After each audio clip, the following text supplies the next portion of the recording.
This Roger touchscreen instructional video is being shared with you because you have a student in your classroom with an IEP or a 504 plan, which includes the use of hearing assistive technology. This microphone is very simple to use and should be worn on a daily basis for all listening activities in the classroom. To turn on the transmitter, you have a power button located in the upper corner. You push and hold the power button for about 3 seconds. The screen will illuminate and you'll see a green flashing light both on the screen and on the power button itself.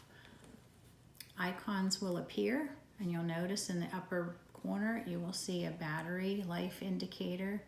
Currently we have about 10 hours and 55 minutes of battery life. The other feature to the transmitter that you're going to want to be aware of is the mute button, which is located right in the front of the touchscreen. It's the icon with a microphone and a line through it. So as you're wearing the transmitter, if you need to have a private conversation, you're going to want to go ahead and push the mute button, and it will start to indicate that it is muted by flashing red. You're still powered on, but you are no longer transmitting your signal. After you're done with your private conversation, you can hit the mute button again, and the microphone transmitter is now transmitting to the student again. The microphone has a power save mode that will go to sleep within about 20 seconds. If you want to illuminate the screen again at any time, you just give a quick push to the power button and your screen will wake up. To turn off your microphone, you want to push and hold your power button for approximately 3 seconds. The screen will illuminate and ask you if you'd like to power off. You have the options of yes or no. You want to go ahead and tap the yes. The green light will flash and the microphone is now off. The microphone is worn on a lanyard around your neck. The lanyard can be placed onto the back of the microphone very simply by snapping it in place. If you want to release the lanyard, there is a button to push and pull the lanyard back out. It's quite simple.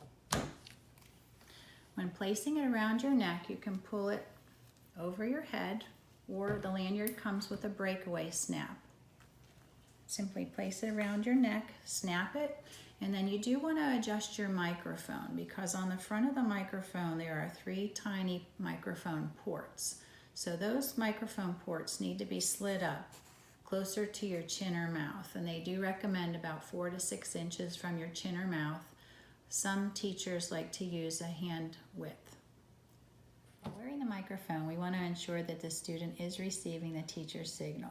One of the ways we can do this is to complete a functional listening check with the older kids or do what we call a secret sentence with the younger students. And how this works is the student and the teacher have to separate themselves by about 15 to 20 feet. The teacher needs to turn away so the student cannot see their face for visual cues. The teacher then asks the student an open-ended question such as, what's your favorite color? Or maybe, what are you having for lunch today? If the student is able to answer the question, that ensures that at least one of the receivers is receiving the teacher's signal. When wearing the microphone, you want to be careful that any jewelry or material, scarves, ID badges do not rub up against those 3 tiny microphone ports. If that occurs, the student will be listening to a scratching or rubbing noise, which can be quite annoying. The touchscreen microphone has 3 modes. It's currently in lanyard mode because it's being worn around the neck. Primarily, it is picking up the teacher's voice. If the student is going to work in a small group activity, the transmitter can be removed from the teacher's neck and placed on the desk or table around the student with his group. The microphone automatically switches into an omnidirectional mode that it's now acting more like a conference microphone, and it will be picking up sound from all around. The microphone is worn with a bumper cover for protection. It will be delivered to you with a bumper on. However, this bumper does on occasion pop off. If that occurs, just go ahead and take it, knowing that there is a little cutout notched area for the on-off power switch and also a cutout for the charger area.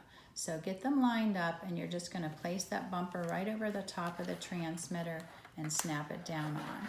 Students using this technology should not wear headphones on the computer. They can simply attach the microphone directly to the computer by using the auxiliary cable. The auxiliary cable gets plugged into the bottom of the microphone, and the other end gets plugged into the headphone jack of the computer. That way, all the auditory information being presented on the computer will be transmitted directly through the microphone to the students' receivers. At the end of the day, the transmitter will need to be charged overnight. So we first want to go ahead and power down by hitting the power button for 3 seconds and then hitting yes to power off. The transmitter is now turned off, and we're going to go ahead and plug the USB charger into the bottom of the transmitter, just like a cell phone. We're going to push it in securely. The other end of the charger needs to be plugged into the wall. You can't overcharge the microphone, so it's okay to leave it charging over weekends or even long holidays.